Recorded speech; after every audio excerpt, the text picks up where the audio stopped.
يا رسول الله متى الساعة؟ فقال وما أعددت لها؟ فقال ما أعددت لها من كثرة صلاة ولا صدقة ولا صوم ولكني أحب الله ورسوله. فقال رسول الله صلى الله عليه وسلم أنت مع من أحببت أو كما قال عليه الصلاة والسلام। সাহাবী কে আল্লাহ রাসূল ধরে বলছে তোমার কি প্রশ্ন? সাহাবী আল্লাহ রাসূলকে বলেন ওগো সরকার মাতা সাআ, কিয়ামত কখন হবে? আল্লাহ রাসূল সাল্লাল্লাহু আলাইহি ওয়াসাল্লাম তাকে বললেন ওয়ামা আ'দাদতা লাহা, এবার সাহাবী তুমি কিয়ামতের জন্য কি প্রস্তুতি গ্রহণ করছো? এই সাহাবী বলেন মা আ'দাদতু লাহা মিন কাসরাতি সালাতিন ওয়ালা সাদাকাতিন ওয়ালা সাওম। ওগো সরকার, আমি তো এত বেশি নামাজ, নফল নামাজও আমি এত বেশি পড়ি নাই, শুধু ফরজগুলো আদায় করি। আমার ভান্ডারে এত নফল নামাজ নেই, এত বেশি দান খায়রাত নেই, এত আমি নফল রোজাও রাখতে পারি না। কিন্তু আমার একটা পুঁজি আছে, আমার একটা সম্পদ আছে, সেটা হলো ইন্নী উহিব্বুল্লাহ ওয়া রাসূলা, আমি আল্লাহ এবং আল্লাহর রাসূলকে ভালোবাসি। সুবহানাল্লাহ। সাহাবী এই কথা বলছে। এই সাহাবীর এই প্রশ্ন, এটা শুধু তার প্রশ্ন না, যেন উম্মতের প্রত্যেকটা মানুষ তাদের হৃদয়ে আল্লাহ এবং আল্লাহর রাসূলকে ভালোবাসে, তাদের প্রশ্ন সে করছে যে আমি আল্লাহ এবং আল্লাহর রাসূলকে ভালোবাসি। সাহাবীও এমন নবীকে আল্লাহ এবং আল্লাহর রাসূলের ভালোবাসার কথা শুনাইলেন। সরকারে দু আলম নবী সাহাবীর এই প্রশ্নের উত্তর এমন জামে মানে ভাবে দিয়েছেন, কারণ আল্লাহ তাআলা তার হাবিবকে এমন কিছু যোগ্যতা দান করছিলেন যে যোগ্যতা দুনিয়ার কোনো নবীকে দান করেন নাই।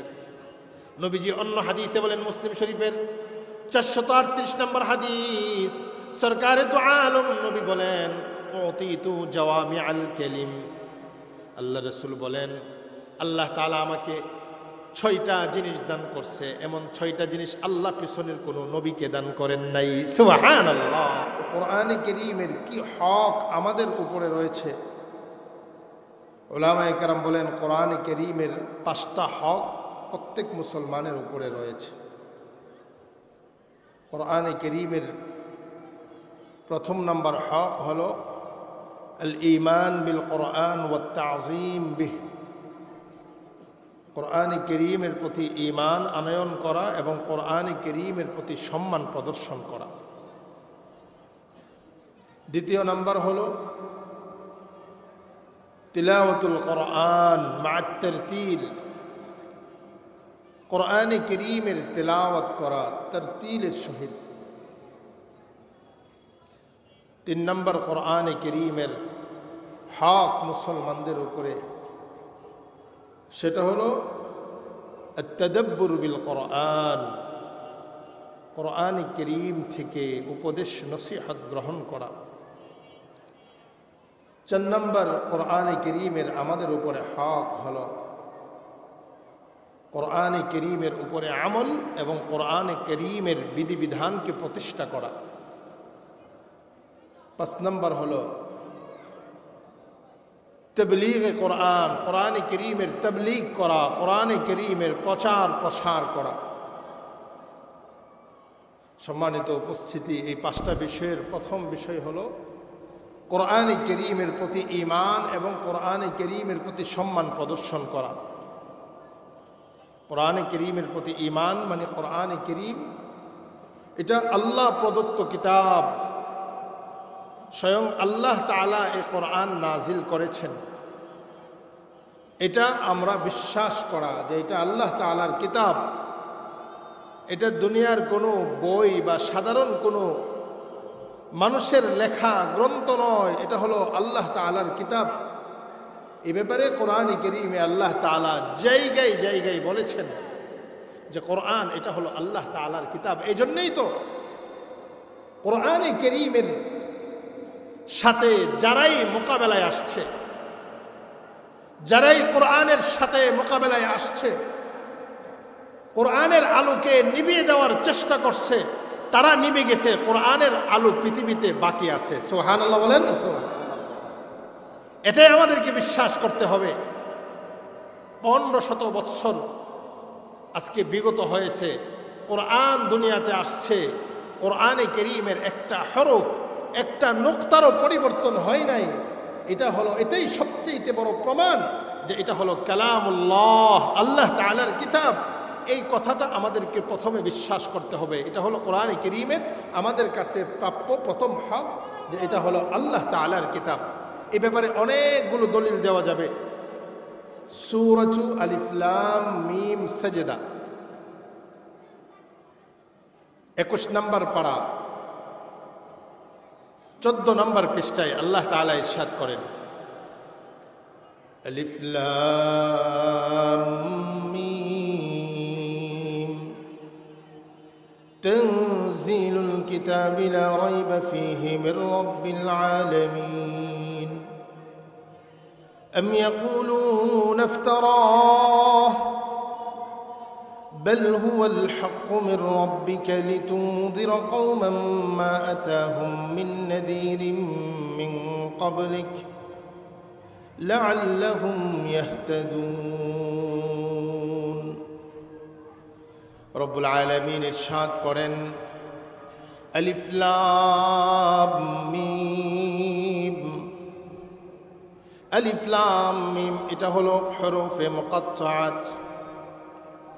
কোরআনে কারীমের বিভিন্ন জায়গায় আল্লাহ তাআলা, কোন জায়গায় আল্লাহ তাআলা আলিফ লাম মিম বলছেন, কোন জায়গায় আল্লাহ তাআলা আলিফ লাম রা বলছেন, কোন জায়গায় আল্লাহ তাআলা কাফ হা ইয়া আইন সাদ বলছেন, কোন জায়গাতে আল্লাহ তাআলা হা মিম আইন সিন কাফ।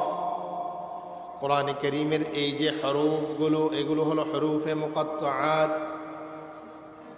দুনিয়ার সকল মুফাসসিরিন কেরাম যারা কোরআনে কারীমের তাফসীর লিখেছেন, সকলেই এ ব্যাপারে একমত, এই হরফগুলোর অর্থ একমাত্র আল্লাহ তাআলা ছাড়া দুনিয়ার কেউ জানেন না। সুবহানাল্লাহ। এগুলো হলো হরফে মুকাত্তাআত। এগুলোর অর্থ আমরা বুঝি আর না বুঝি, আমাদের জন্য আবশ্যক হলো এগুলো আল্লাহ তাআলার আয়াত, এর প্রতি আমাদেরকে ঈমান আনতে হবে। কোরআনে কারীমের আয়াত দুই প্রকার, কিছু আয়াত যেগুলো মুতাশাবিহাত, আর কিছু আয়াত হলো মুহকামাত। মুতাশাবিহাত এই আয়াতগুলোর অর্থ দুনিয়ার কেউ বুঝে না, কিন্তু দুনিয়ার প্রত্যেক মুমিন এই আয়াতের প্রতি ঈমান আনে এবং বলে এই সবগুলো হলো আল্লাহ তাআলার পক্ষ থেকে নাজিলকৃত আয়াত। সম্মানিত উপস্থিতি, আলোচনা লম্বা হয়ে যাবে। আল্লাহ তাআলা সকল নবীদেরকে আপন আপন জমানার যে জিনিসটা সবচাইতে বেশি প্রচলিত এবং পরিচিত ছিল, আল্লাহ তাআলা সকল নবীকে ওই জমানার ওই জিনিসের মুআজিজা, নবুয়তের প্রমাণ দান করেছেন। হযরত মূসা আলাইহিস সালাতু ওয়াস সালামের জমানায় জাদুর চর্চা ছিল বেশি, তো এই জন্য আল্লাহ তাআলা ওনাকে যে মুআজিজা দান করছেন, লাঠি, এটার সামনে, এই মুআজিজার সামনে, মুআজিজা মানে নবীর নবুয়তের প্রমাণ, এটাকে মুআজিজা বলে। তো মূসা আলাইহিস সালাতু ওয়াস সালামকে আল্লাহ তাআলা যে মুআজিজা দান করছেন সেটা হলো লাঠি। এক লাঠি এটাকে জমিনে ছেড়ে দিত, তো এটা সাপ হয়ে দৌড়াদৌড়ি শুরু করত। এটা হলো মূসা আলাইহিস সালাতু ওয়াস সালামের মুআজিজা ছিলেন। আর হযরত ঈসা আলাইহিস সালাতু ওয়াস সালামের সময়ে চিকিৎসা বিজ্ঞানের খুব উৎকর্ষতা ছিল, খুব চর্চা ছিল। এই জন্য আল্লাহ তাআলা ওনাকে এমন মুআজিজা দান করছেন। কোরআন বলে যে হযরত ঈসা আলাইহিস সালাতু ওয়াস সালাম মাটি দিয়ে পাখি তৈরি করতেন, আর এই পাখিকে বলতেন যে তুমি আল্লাহ তাআলার নির্দেশে উঠতে শুরু করো, মাটির বানানো পাখি আকাশে উড়া শুরু করতো। সুবহানাল্লাহ। এমনি ভাবে অন্ধ জন্মান্ধ তার চোখে ধরে বলতো আল্লাহ তাআলার হুকুমে সুস্থ হয়ে যাও, সাথে সাথে সুস্থ হয়ে যেত। এইগুলো ছিল হযরত ঈসা আলাইহিস সালাতু ওয়াস সালাম আর নবুয়তের মুআজিজা, অর্থাৎ নবুয়তের প্রমাণ। আর আল্লাহ তাআলা আমার আপনার নবীকে কোরআনে কারীম, এটা আমার আপনার নবীর সবচাইতে বড় নবুয়তের প্রমাণ। আমার আপনার নবী যে সত্য নবী, সত্য নবীর নবুয়তের প্রমাণ হলো কোরআনে কারীম। সকলে বলি সুবহানাল্লাহ। এই জন্যে কোরআনে কারীম যখন দুনিয়াতে আসছে, কোরআনে কারীম দুনিয়াতে আসার পরে বিভিন্ন জন বিভিন্নভাবে কোরআন নিয়ে মন্তব্য করছে। আরবের মানুষ তারাও বিভিন্ন রকমের মন্তব্য করছে। তো আল্লাহ তাআলা কোরআনে কারীমে প্রথমে আরবের মানুষকে চ্যালেঞ্জ করছে, কারণ আরবের মানুষ তারা খুব সাহিত্যপূর্ণ ছিল, খুব সাহিত্যিক ছিল, তারা সাহিত্যিকতার উৎকর্ষতায় তারা চলে গিয়েছিল। ওই সময়ে আল্লাহ তাআলা তার হাবিবকে সাহিত্য, তো আল্লাহ তাআলা কোরআনে কারীমে প্রথমে সকলকে চ্যালেঞ্জ করছে যে সারা দুনিয়ার মানব এবং জিন যদি একত্রিত হয় তারপরেও আমার কোরআনের মতো কোরআন তারা বানিয়ে আনতে পারবে না। সুবহানাল্লাহ। এই কথা আল্লাহ সূরা বনী ইসরাঈলে বলছেন, قل لئن اجتمعت الإنس والجن على أن يأتوا بمثل هذا القرآن لا يأتون بمثله ولو كان بعضهم لبعض ظهيرا। রব্বুল আলামিন বলেন, ও হাবিব আপনি বলে দেন, সারা দুনিয়ার জিন এবং মানুষ যদি একত্রিত হয় কোরআনে কারীমের মতো কোরআন বানাইবে, লা ইয়াতুনা বিমিসলি ওয়ালাউ কানা বা'দুহুম লিবা'দিন যহিরা।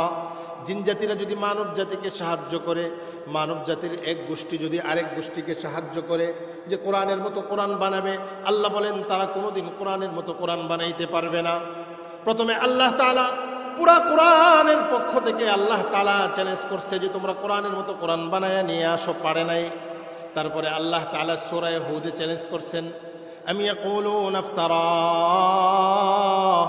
আল্লাহ বলেন তারা কি বলে যে মুহাম্মদ কোরআন বানিয়ে বলছে। কুল ফাতু বিআশরি সুওয়ারিন মিসলি। ও হাবিব আপনি বলেন, তোমরা যদি এটা বলো যে কোরআন আমি বানিয়ে বলি, তাহলে তোমরা 10টা সূরা কোরআনের মতো বানিয়ে নিয়ে আসো। ফাতু বিসূরাতিন মিসলি ওয়াদউ মান ইসতাতা'তুম মিন দুনিল্লাহ। এবং আল্লাহ সারা দুনিয়ার যারা আছে সকলকে ডাইকা নিয়ে আসো। যদি তোমরা তোমাদের কথায় সত্যবাদী হও যে কোরআন এটা বানানো, তাহলে তোমরা সকলকে ডেকে নিয়ে এনে কোরআনের 10টা সূরার মতো 10টা সূরা বানিয়ে নিয়ে আসো। আল্লাহ নিজেই বলতেছেন, ফাইন লাম ইস্তাজিবু লাকুম ফা'লামু আন্নামা উনজিলা বিইলমিল্লাহ। যদি তারা এই চ্যালেঞ্জের সাড়া না দেয়, তাহলে দুনিয়াবাসী তোমরা জেনে নাও এই কোরআন এটা আমি আল্লাহর পক্ষ থেকে নাজিল করা হয়েছে। সুবহানাল্লাহ। সর্বশেষ আল্লাহ তাআলা কোরআনে কারীমের সবচাইতে ছোট সূরা, বলেন তো সবচাইতে ছোট সূরা কোনটা? ইন্না আ'তাইনাকাল কাউসার। আল্লাহ তাআলা এই সূরার মাধ্যমে চ্যালেঞ্জ করছে, তোমরা কোরআন নিয়ে সন্দেহ করো, আমার নবীর উপরে আমি যে কোরআন নাজিল করেছি এটা নিয়ে তোমরা সন্দেহ করো। তো সূরাতুল বাকারার 3 নম্বর রুকুতে আল্লাহ তাআলা এই ছোট্ট সূরার মাধ্যমে চ্যালেঞ্জ করছেন, ওয়া ইন কুনতুম ফি রাইবিন মিম্মা নাযালনা আলা আবদিনা ফাতু বিসূরাতিন মিন মিসলিহি ওয়াদউ শুহাদাআকুম মিন দুনিল্লাহ ইন কুনতুম সাদিকিন। রব্বুল আলামিন ইরশাদ করেন, আমার বান্দা মুহাম্মদের উপরে আমি যা নাজিল করেছি এই ব্যাপারে যদি তোমাদের সন্দেহ হয়, এই ব্যাপারে যদি তোমাদের সন্দেহ হয় যে কোরআন যেটা আমি নাজিল করছি এটা আমার পক্ষ থেকে না, এই কোরআন এটা মুহাম্মদ নিজের পক্ষ থেকে বানায়া বলে, তাহলে তোমাদের সকলকে আমি বলতেছি ফাতু বিসূরাতিম মিসলি, কোরআনে কারীমের সবচাইতে ছোট সূরা সূরাতুল কাউসারের মতো একটা ছোট্ট সূরা তোমরা বানায়া নিয়ে আসো। সুবহানাল্লাহ বলেন, সুবহানাল্লাহ। ওই দিন গেছে, আজকে পর্যন্ত দুনিয়ার কেহ কোরআনে কারীমের ছোট্ট সূরার মতো সূরা বানানোর সাহস দেখাই নাই। এটাই প্রমাণ যে কোরআনে কারীম এই সাহিত্যপূর্ণ এই কিতাব, এটা হলো আল্লাহ প্রদত্ত কিতাব। এই কিতাবের প্রতি আমাদের ঈমান আনতে হবে যে এটা আল্লাহ তাআলার পক্ষ থেকে নাজিলকৃত। আল্লাহ তাআলা কোরআনে কারীমে এটাই বলতেছেন, তানজিলুল কিতাব লা রাইবা ফীহি মির রাব্বিল আলামিন। আল্লাহ বলেন এই কিতাব রব্বুল আলামিন, আমি রব্বুল আলামিনের পক্ষ থেকে নাজিল করা হয়েছে, যার মধ্যে সামান্য কোনো সন্দেহ নেই। সুবহানাল্লাহ। সম্মানিত উপস্থিতি, এই আয়াতগুলোর মাধ্যমে আমরা বুঝতে পারলাম যে কোরআনে কারীম এটা আল্লাহ প্রদত্ত কিতাব এবং এই কিতাবের প্রতি আমাদের ঈমান আনতে হবে। এই কিতাবের প্রতি ঈমান আনা একটা তো জবান দিয়ে স্বীকার করা, আর একটা দিল দিয়ে বিশ্বাস স্থাপন করা।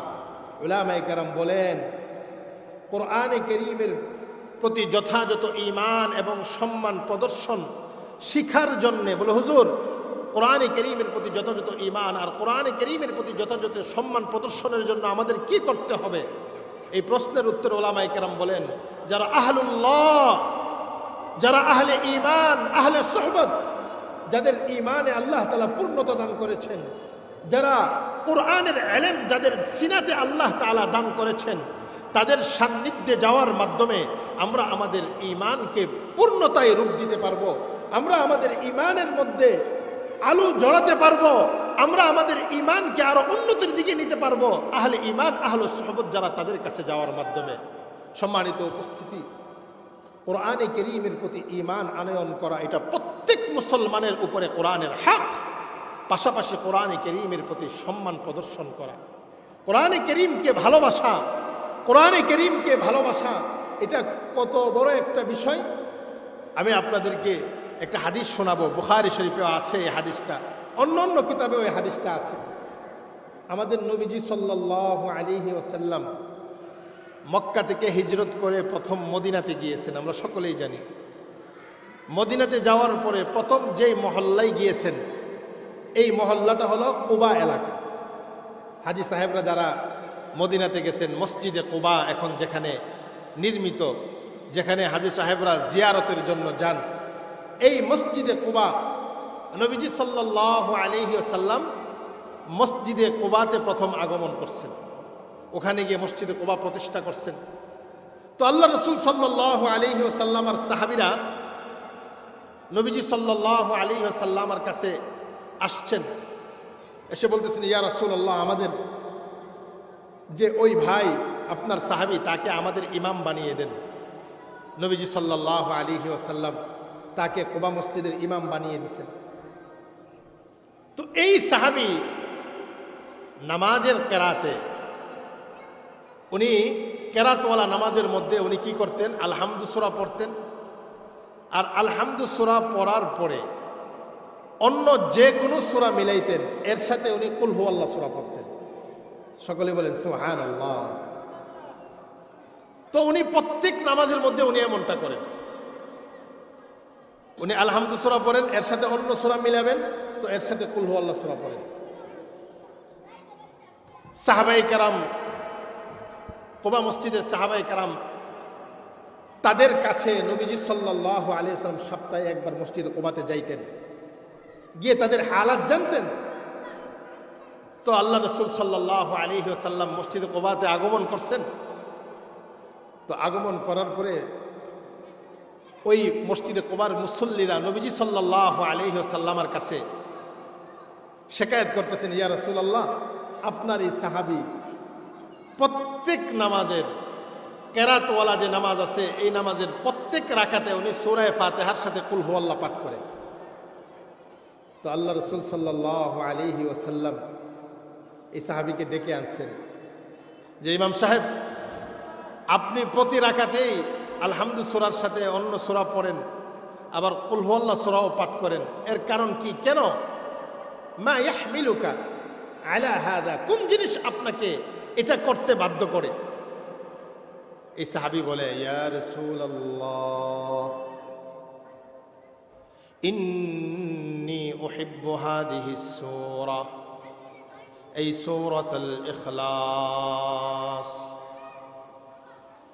এই সাহাবী আল্লাহর রাসূল সাল্লাল্লাহু আলাইহি ওয়াসাল্লামকে ডেকে বললেন, ওগো সরকার, ইন্নী উহিব্বু হাদিহিস সূরা, কুল হুয়াল্লাহ, এই সূরাটা ছোট্ট সূরা, এই সূরাটাকে আমি ভালোবাসি। সুবহানাল্লাহ। এই সূরার প্রতি আমার ভালোবাসা, এই জন্য আমি প্রত্যেক রাকাতে এই সূরা ফাতিহার সাথে সূরা ইখলাস পাঠ করি। ওগো সরকার, এই ভালোবাসার কারণে আমি বারবার সূরা ইখলাস পাঠ করি। সরকারে দু আলম নবী এই সাহাবীকে বলেন, ফাইন্না হুব্বাকা ইয়াহা আদখালাকাল জান্নাহ, হে আমার সাহাবী, তুমি এই সূরাটাকে ভালোবাসো, নিশ্চয় তোমার এই ভালোবাসা তোমাকে জান্নাতে নিয়ে যাবে। সুবহানাল্লাহ। সম্মানিত উপস্থিতি, এই হাদিস থেকে আমাদের সামনে সুস্পষ্ট প্রমাণ, কোরআনে কারীমকে ভালোবাসলে আল্লাহ তাআলা জান্নাত দান করবেন। সুবহানাল্লাহ। কোরআনে কারীমের একটা ছোট্ট সূরাকে সাহাবী ভালোবাসছে, আল্লাহর রাসূল তাকে জান্নাতের সুসংবাদ দিয়েছে। আলহামদুলিল্লাহ, এই শহরের মানুষ কোরআনওয়ালাদেরকে পূর্ব থেকেই ভালোবাসে, কোরআন তেলাওয়াতকারীদেরকে ভালোবাসে, কোরআনকে ভালোবাসে। এর প্রমাণ হলো জামিয়া ইউনুসিয়া এই শহরে শত বছর যাবত দাঁড়িয়ে আছে। এই শহরের মানুষ জামিয়া ইউনুসিয়ার খেদমত করে আসছে। জামিয়া ইউনুসিয়ার হাজার হাজার ছাত্রদের খাবারের ব্যবস্থাপনা, তাদের থাকার ব্যবস্থাপনা, আশপাশের মাদ্রাসাগুলোর খাবার থাকার ব্যবস্থাপনা এই শহরের মানুষ করে যাচ্ছে।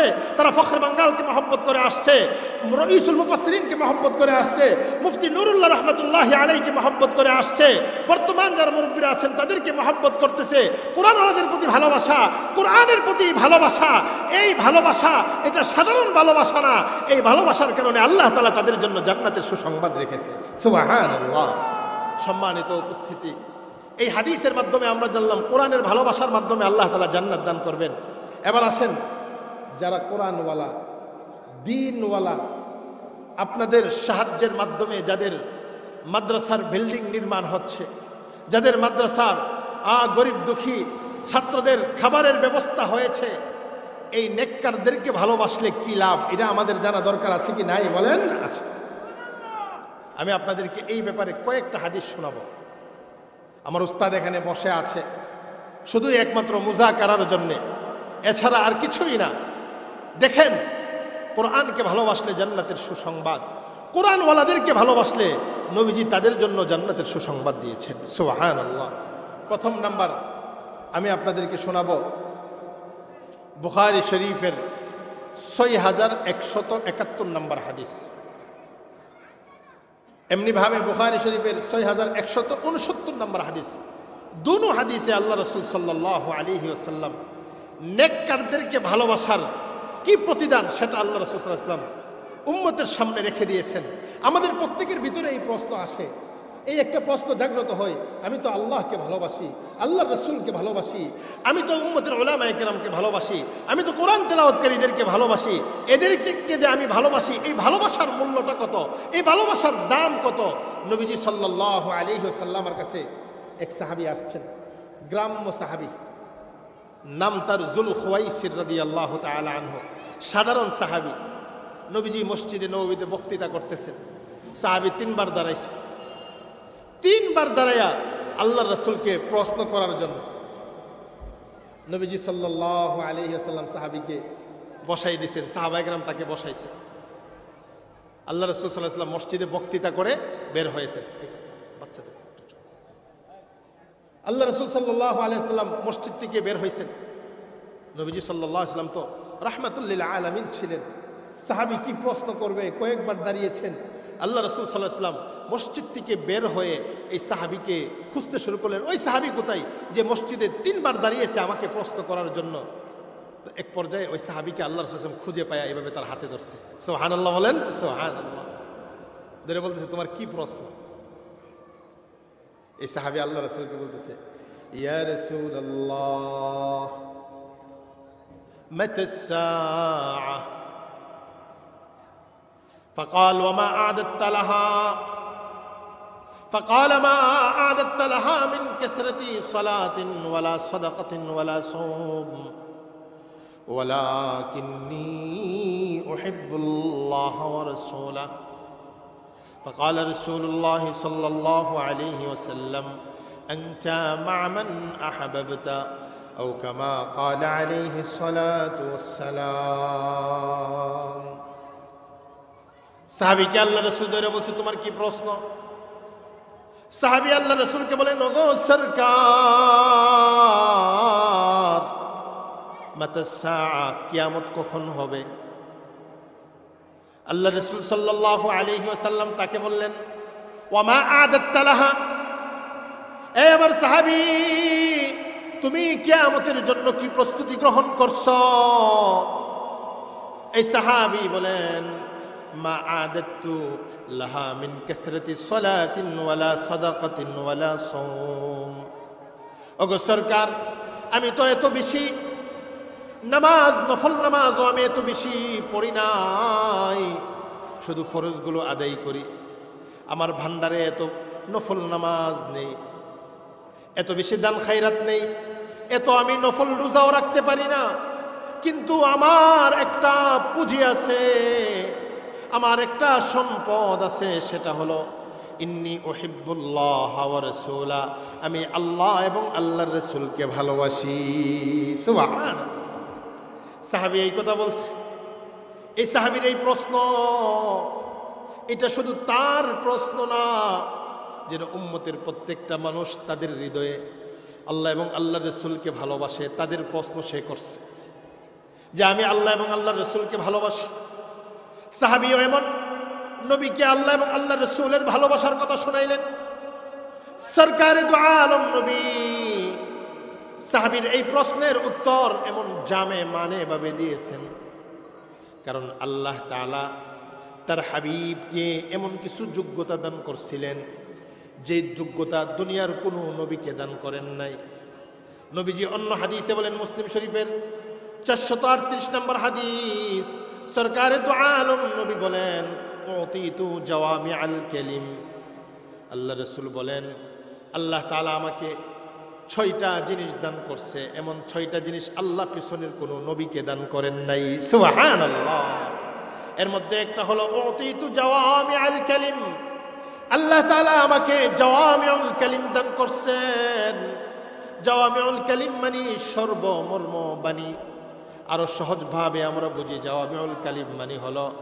নবীজি একটা বাক্য বলছেন এই একটা বাক্যের ভিতরে আল্লাহ তাআলা কিয়ামত পর্যন্ত উম্মতের সমাধান রেখে দিয়েছেন সুবহানাল্লাহ ঠিক নবীজি ওই সাহাবীর প্রশ্নের উত্তরে এমন একটা জামে মানে বাক্য বলছেন সাহাবী বলতেছে আমার এত বেশি রোজা নাই এত বেশি দান খায়রাত নেই আমার আমি শুধু ফরজগুলো কোনো মতে আদায় করি তবে আমি আল্লাহ এবং আল্লাহর রাসূলকে ভালোবাসি আল্লাহ রাসূল বলেন এ আমার সাহাবী শুধু তুমি না কিয়ামত পর্যন্ত আনেওয়ালা আমার যত উম্মত আল্লাহ এবং আল্লাহর রাসূলকে ভালোবাসার দাবি করে তাদের সামনে আমি জানিয়ে দিচ্ছি আনতা মা মান আহাবাবতা উম্মত তুমি দুনিয়াতে যাকে ভালোবাসবা তার সাথেই তুমি পরকালে থাকবা সুবহানাল্লাহ সম্মানিত উপস্থিতি দুনিয়াতে আমরা যাকে ভালোবাসবো তার সাথে আমার হাসর হবে তার সাথে আমার মিজান হবে তার সাথে আমার ফুলসিরাত হবে তার সাথেই আমার জান্নাতের ফয়সালা হবে আমি যদি নেককারকে ভালোবাসি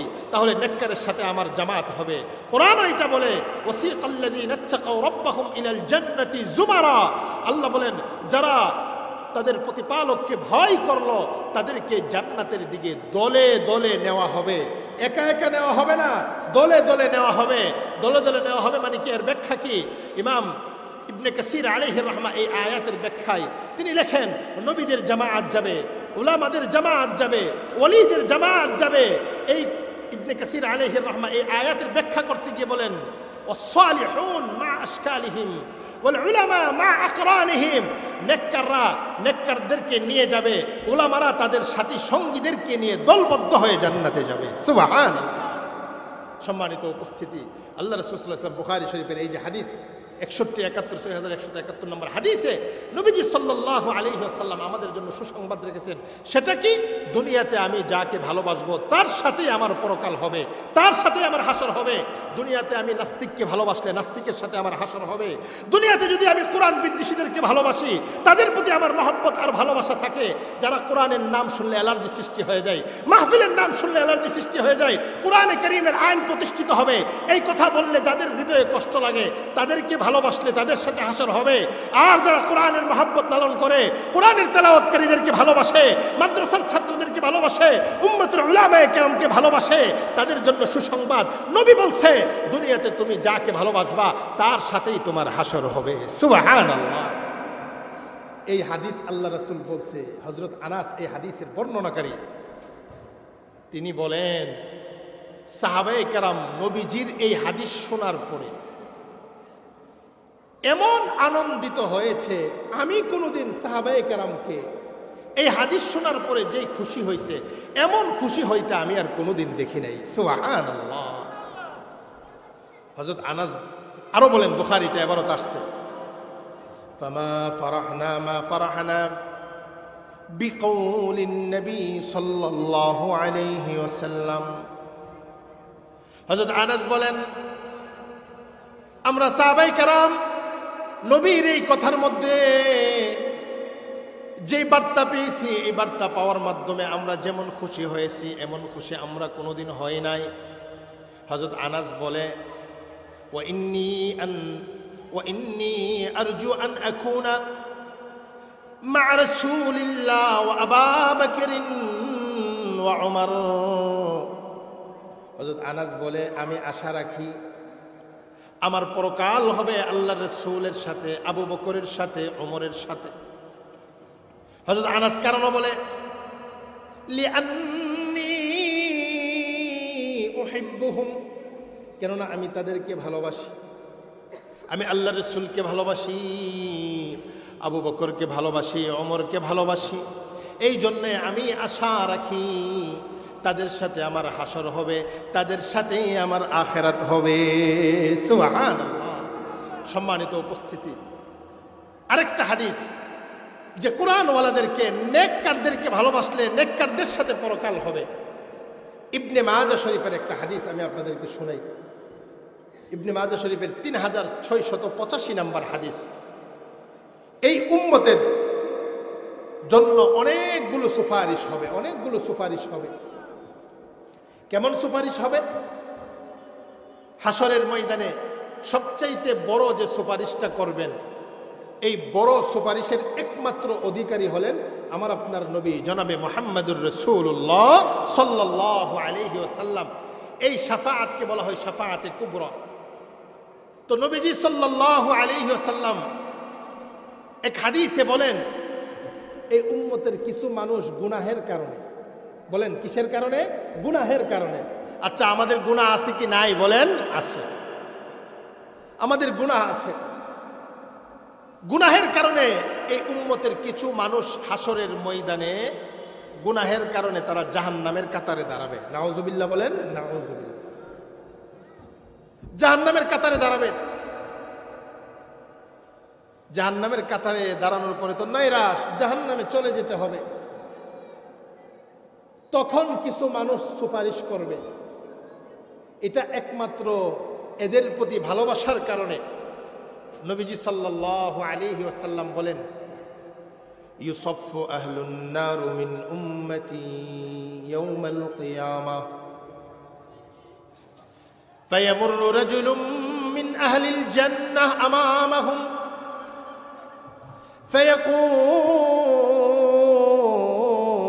ফায়াকুল ইয়া ফুলান আমা তারিফুনি أنا الذي سقيت لك شربة أنا الذي وهبت لك وضوءا। আমার আপনার নবী সরকারে দু আলম নবী বলেন আমার উম্মতের কিছু মানুষ গুনাহের কারণে, পাপের কারণে জাহান্নামীদের কাতারে তারা দাঁড়ায়া যাবে। তাদের ঠিকানা তাদের সিরিয়াল জাহান্নামের দিকে হয়ে যাবে, জাহান্নামীদের কাতারে দাঁড়াবে। চিন্তা আর পেরেশানিতে তারা সেই লাইনে দাঁড়িয়ে চিন্তিত থাকবে আর পেরেশান থাকবে, চেহারা মলিন হয়ে যাবে। কোরআন ওইটা বলে ওয়াজুহু ইয়াউমাইযিন মুসফিরা, দাহিকা, আলোকিত হয়ে যাবে, নূরে ঝলমল করবে, হাস্যোজ্জ্বল চেহারা থাকবে। আর কিছু মানুষ তাদের চেহারার মধ্যে কালো দাগ পড়ে যাবে, নৈরাশ হয়ে যাবে। সরকারে তো আলম নবী বলেন ঠিক জাহান্নামে যাওয়ার জন্য কিছু মানুষ প্রস্তুত হয়ে যাবে। আল্লাহর নবী বলেন তাদের সামনে দিয়ে জান্নাতি একজন ব্যক্তি তাদের সামনে দিয়ে হেঁটে যাবে। এই জাহান্নামীদের মধ্য থেকে একজন ওই জান্নাতি ব্যক্তিকে দেখে বলবে, ইয়া ফুলান, হে অমুক, আমা তারিফুনি, তুমি কি আমাকে চিনো না? তুমি কি আমাকে জানো না? তুমি কি আমাকে চিনো না? আনাল্লাযী সাকাইতু লাকা শারবা, এই তুমি যে আজকে জান্নাতে যাইতেছো, দুনিয়াতে তো তোমার সাথে আমার একটা মুহূর্ত অতিবাহিত হয়েছে। আমি একদিন তোমার পানি পান করার ব্যবস্থা করে দিয়েছিলাম। সুবহানাল্লাহ বলেন, সুবহানাল্লাহ। আনাল্লাযী ওয়াহাবতু লাকা ওযুআ, আমি তোমার জন্য উজুর পানির ব্যবস্থা করে দিয়েছিলাম। এই উম্মতের অনেক বান্দা আছে যারা মাদ্রাসার তালিবুল ইলমদের জন্য পানির ব্যবস্থা করে দিয়েছেন, খাবারের ব্যবস্থা করে দিয়েছেন, মসজিদের উজুর পানির ব্যবস্থা করে দিয়েছেন, মসজিদের নির্মাণের জন্য সহযোগিতা করছেন। এই যে সাদাকাগুলো, এগুলো আপনার হাসরের ময়দানে প্রত্যেকটার আল্লাহ তাআলা বিনিময় দান করবেন। ওই জাহান্নামে যাওয়া ওই বান্দা বলবে, আমার গুনাহের কারণে আমি আটকিয়ে গেছি, কিন্তু দুনিয়াতে আমি তোমার জন্য পানি পান করার ব্যবস্থা করছিলাম, দুনিয়াতে একদিন আমি তোমার ওজুর পানির ব্যবস্থা করে দিছিলাম। আল্লাহর নবী বলেন ফায়াশফাউ লাহ, ওই জান্নাতি এই জাহান্নামী ব্যক্তির জন্য সুপারিশ করবে, ফায়ুদখিলুহুল জান্নাহ, সুপারিশ করে তাকে নিয়ে জান্নাতে প্রবেশ করবে। সুবহানাল্লাহ। সম্মানিত উপস্থিতি, আমি আমার আলোচ্য বিষয়ের প্রথম যে বিষয়টা কোরআনের প্রতি ঈমান এবং কোরআনের প্রতি ভালোবাসা, সম্মান প্রদর্শন করা, এটার উপরে একটু আলোচনা করছি। দেখেন, কোরআনের মাস আসতেছে, কোরআন নাজিলের মাস আসতেছে, রমজান মাস। এই মাস আসলে আমরা প্রত্যেকেই কোরআন তেলাওয়াত করার জন্য খুব চেষ্টা করি যে একটা খতম দেওয়ার জন্য। আমি আপনাদেরকে অনুরোধ করব, যারা সামান্য একটু আস্তে আস্তে তেলাওয়াত করতে পারেন বা তেলাওয়াতের দুর্বলতা আছে, এই শাবান মাসটা এই মাদ্রাসাগুলোতে আসেন, নুরিয়া মাদ্রাসাতে অথবা মসজিদে আসেন, ইমাম সাহেব হুজুরের লগে যোগাযোগ করেন, মুয়াজ্জিন সাহেব হুজুরের লগে যোগাযোগ করেন, করে আপনার তেলাওয়াতকে শুদ্ধ করার জন্য চেষ্টা করেন। কোরআনে কারীমের মহব্বত, কোরআনে কারীমের তেলাওয়াত, কোরআনে কারীমকে যারা ধারণ করেছে, লালন করেছে, তাদেরকে ভালোবাসলে আল্লাহ তাআলা আপনার জন্য জান্নাতের সুসংবাদ রেখেছেন। সুবহানাল্লাহ।